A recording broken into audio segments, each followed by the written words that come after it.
amen. Abaramukije mwese amahoro y'Imana.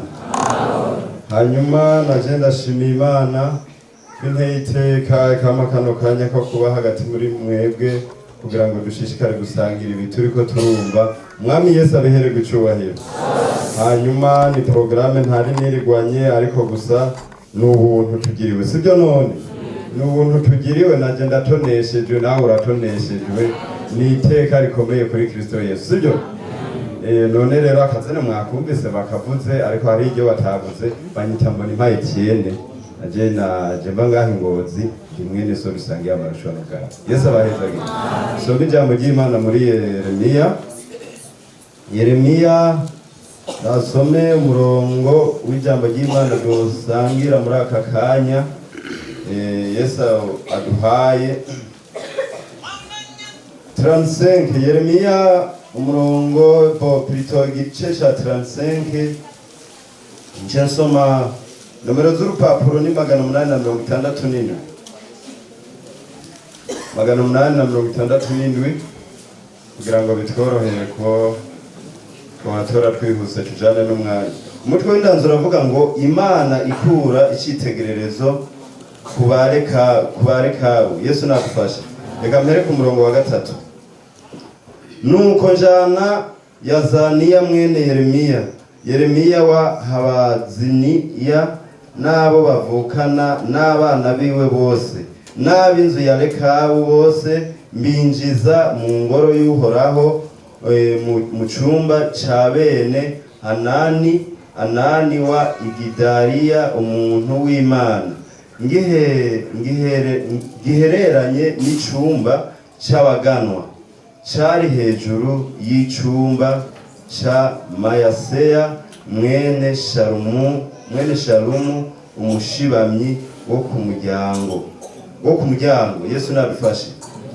Ntereka imibindi yuzuye vino ubona amakarabo imbere y'ab'inzu ya bene Rekabu ndababwira nti ngiyo vino nimunywe. Ku murongo wa 6 nabo baravuga bati nta vino tunywa kuko Yonadabu mwene Rekabu sogokuruza wacu yatwihanikirije ati ntimuze mwigere munywa vino mwebwe canke abana banyu canke ngo muze mwigere mwubaka inzu canke ngo murime canke ngo mutere uruzabibu canke ngo hagire uzogwitirirwa atari kw'imisi muzomara. Yesu narubaye cyane.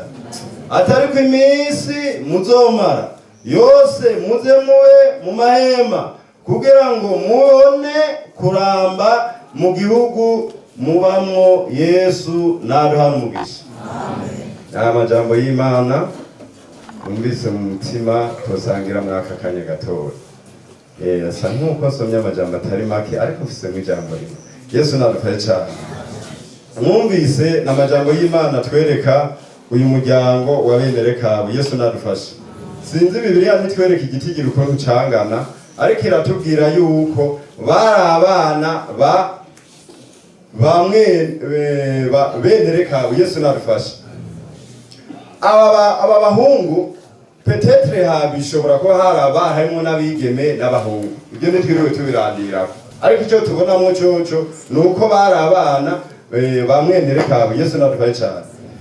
Icyo nshaka kuvuga mu n'igiki n'iri jambo ryo kukuntu bari barahaye agaciro ico sekuruza yari yaragize gute yari yarababwiye. Yesu narutabara bashikirwa n'ikintu gikomeye gisaba ubushobozi, gisaba n'ubundi bwenge atari ubwenge bwo mu mubiri. Baronka intumwa ikomeye Yeremiya umukozi w'Imana. Yesu narutabara. Nene mwabisomye n'abayobozi. Yeremiya ngo aragenda sinzi kigisagara ahantu cari cyangwa isahana hariho ariko ngo aragenda arashika muhira. Yesu nadufasha ahantu baba basora maze ngo arawegeranya uyu muryango urwaruka harimo abigeme gifate cyangwa n'imisore kugira ngo abashira ahantu. Yesu narutabara amaze kubashira ahantu ndiko ndasoma numva muhemu yera mishurira ibintu mukuru yabwira womengo bwari ubuhanuzi. Yesu narutabara womengo bwari ubuhanuzi ariko arababwira. Ariko nanezerewe cyane n'ukuntu aba basore n'ukuntu aba bana batigeze bava ku ndahiro bari barahawe n'umuvyeyi Yesu narutabara, bari barabariwe ijambo ati mwebwe Yesu narufasha ntimuze mwigere munywa vino canke ngo muze murime canke muze mukora ibi canke biriya, ariko muze muhore mubahe.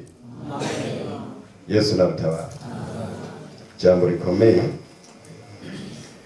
bagira imigabo mu mutima yo kubangaje. Yesu narufasha kugezaho nubwo Yeremiya yaraje. Yesu narufasha. Yeremiya ariko arababwira nk'ubu oya kuba ari nk'umuntu aje akabwira ngo Imana ngibi, keshi abantu barajugumba. Yesu narutabara. Ariko bigaragara ko aba bana hari ikindi kintu bari bafise muri bo. Yesu narufasha. Bari bafise ikintu cyo gusoroma. Yesu narutabara. Bari bafise ikintu cyo gusorongora, bari bafise ikintu cyo kuraba neza ati mbega kuya tugiye. Yesu narutabara. Yesu arufasha.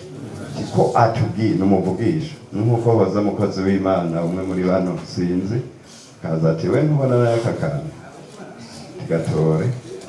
Yesu narutabara. Gatore wocuhemuka wonuka n'umukozi w'Imana kavuze wocuhemuka. Yesu nadufasha. Wocuhemuka. Ndamwezerwa cyane n'aba basore bari bazi mambo sogokuruza wabo yari yarashiri. Amen. Rairo. Amen. Sogokuruza yari yarashiri mambo. Yeni gaho gaho. Yesu nadufasha. Muri iyi minsi biratugora cyane. Turitiranye. Yesu adufasha. Iyi minsi biratugora. Yari yarasekuza, yari yarasinze Imana. Barayumva. Bigaragara ko ashobora kuba ataragihara. Ariko umuvugisha wa Imana araza. Arabwira ati ababwira amajambo nk'uko twayasomye. Yesu nadufasha. Ariko baravuga ngo twebwe sogokuruza hari ijambo yari yaragize gute. Yesu yarampezagije akajwi. Nibaza ko na hariya mu nyumba nta ngorane. Yesu adutabara, si? Okay. Kugira ngo n'abari hanze babyumve. Yesu nadufasha. Ariko sekuruza yari yarashinze iki? Mama. Yari yarashinze. Yesu nadutabara.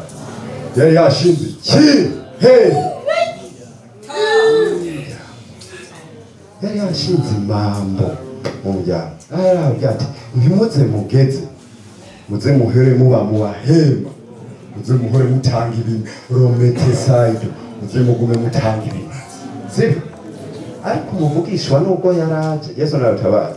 Abahungu ndabakunda icyo banyereka mbere. Baturagendana.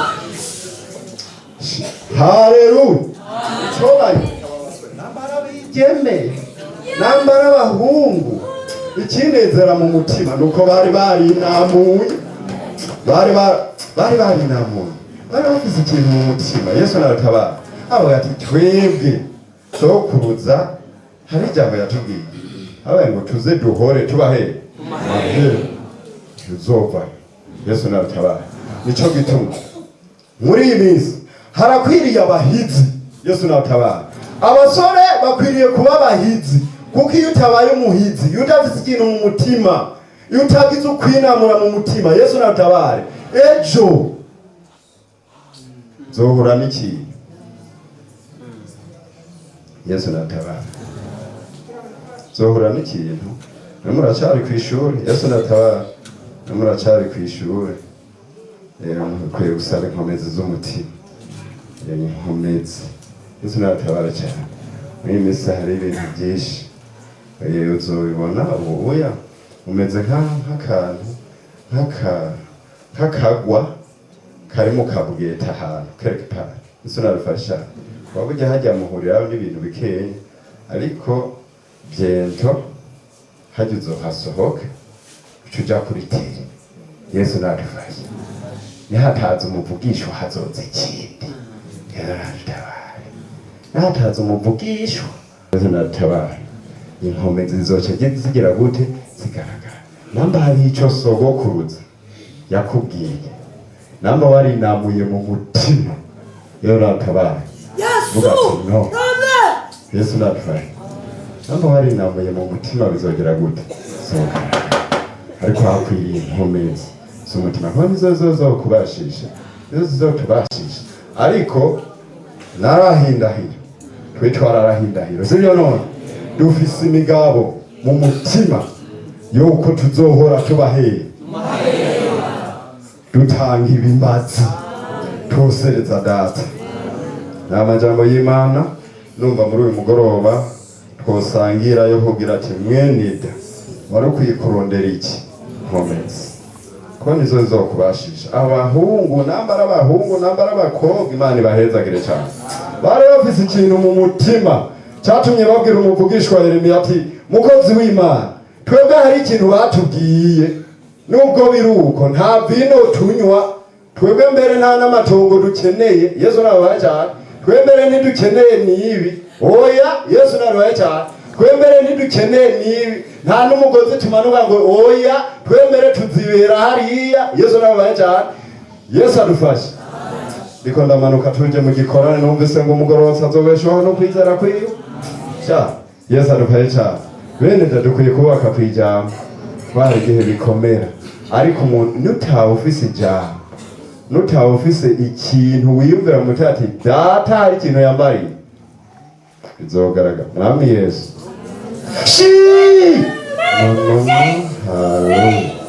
urakoze Mana, urakoze uragahezagirwa. Mugoroba mwiza uratwibukije amajambo y'ubugingo, icompa nkagira indahiro mu mutima nk'aba basore n'aba bigeme. Ego buyu muntu reka bari baravuye mu burabwiwe, ariko bari barumvise ijambo yari yarababwiye ngo ntimuze mugeze, ntimuze muruhe, ntimuze murandure Imana. Iconka hagati mu rwaruka rw'iki gihe Mana, mu basore, mu bigeme, muri generasiyo y'iki gihe, coma hakabamwo abantu nk'aba, abantu b'abahinzi wati impambo z'abasogokuruza ntizizorandurwa, bakazikomeza ubushobozi bw'umusaraba ugashishikara kwimanifesta. Haleluya, urakoze Yesu, urakoze. Ndawushimiye Mana kuko zibi rero mpemuye yarashishikare kuvomerera. Amen. Mu izina ryawe Yesu Kristo dusabye ibyo.